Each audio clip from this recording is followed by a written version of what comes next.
Mag-i-start tayo para goal for the health. One floor lang naman ito lalakadin natin. Okay, dito na tayo sa loob ng mall.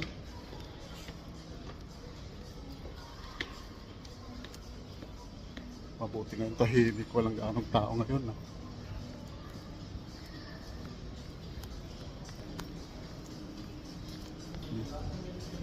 Tahimik ngayon dito.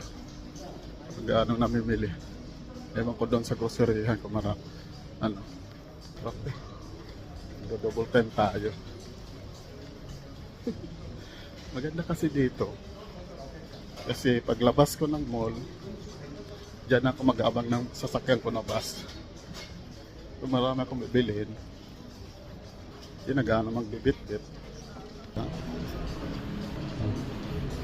Kala mo kahoy, ano yan? Style lang niya yan, brown. Pero mga ano yan. Mga steel yan. Ibang galing ng engineer. So, we got this at Man's Business Club. Malapit na ako sa groceryhan.